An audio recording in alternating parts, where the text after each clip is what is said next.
Welcome to St Margarets Barking. My name is June Gray and I am one of the bell ringers here. To celebrate the 150th anniversary of the founding of the St Margaret's Society, we decided to put together an exhibition and I'd like to show you around it. So let's start at the beginning.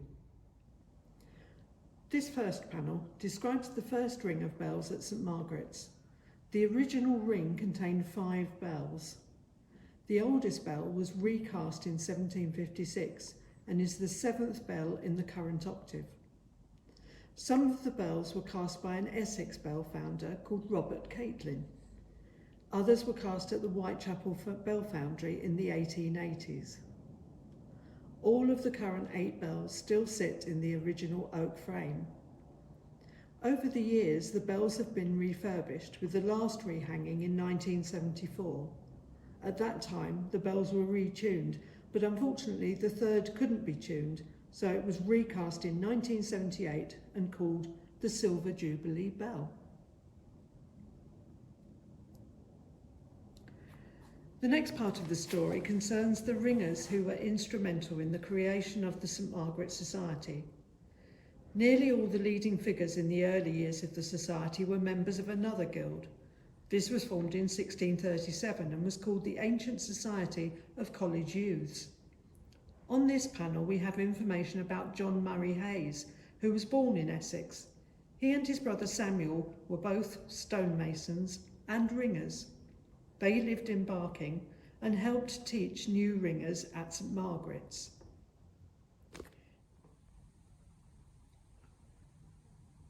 In 1871, Robert Sewell and Edward Davies are credited with forming the St Margaret's Society of Change Ringers. Robert Sewell was a miller who lived in Barking. An article in the Church Bells magazine recorded that the bells were kept in good order and the belfry clean. Edward Alfred Davies was born in Kent. He worked at the maltsters known as Randalls and rose to become a manager there. He was very active in local charities and served on the Urban District Council. Walter Beard was another leading figure in recruiting and training new ringers. He was a ringer at St Margaret's for 65 years and was a contemporary of the Fenn and Faulkner families, of which more later. In 1971, he organised a centenary dinner, which was attended by many local ringers from other societies. After Walter died in 1972, Sid Holgate took over the organisation of the society and leading the ringing. Sid's father, Harry, was also a bell ringer. Harry learnt to ring at Romford, but in 1913 moved his business to Barking and transferred to St Margaret's. Sid learnt to ring when he was 15 and was a member of the band for 55 years. The next panels show many of the families that have rung the bells at St Margaret's over the years.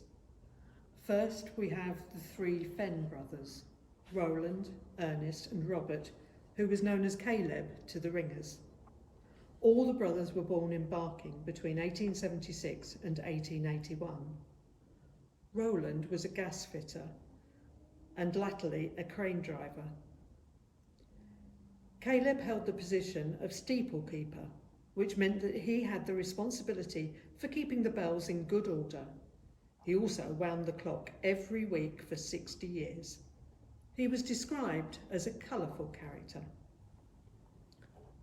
Ernest, or Ernie to his friends, was devoted to ringing and was a member of the St Paul's Band for 50 years. He worked hard to keep bell ringing alive during the Second World War, when the bells were mostly silent. Another family who were ringing alongside the Fenns were 2 brothers called Thomas and George Faulkner. Thomas Faulkner followed his father to work at the maltings. He started learning to ring at 18 and considered it a great reward for a duty well performed. Being tall, he was described as a forbidding figure in the ringing room. He and his brother George were born in Grays, Essex. George Faulkner joined St Margaret's through his friend Ernest Fenn. He also worked at the maltings.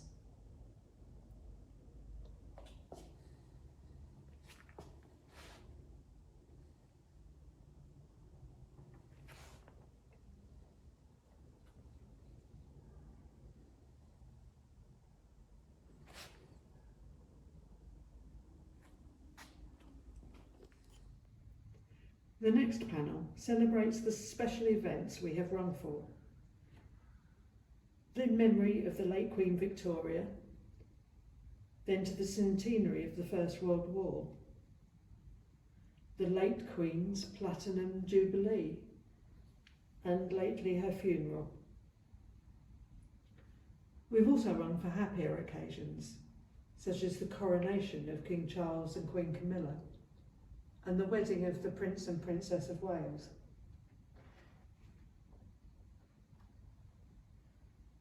On other occasions, the band have rung for a twilight concert, joining in with the 1812 overture.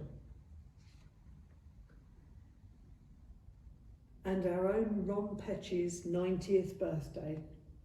The festival of ringing that occurred over the weekend of his birthday was dubbed Ronfest by the band. And so this brings us to the end of our display.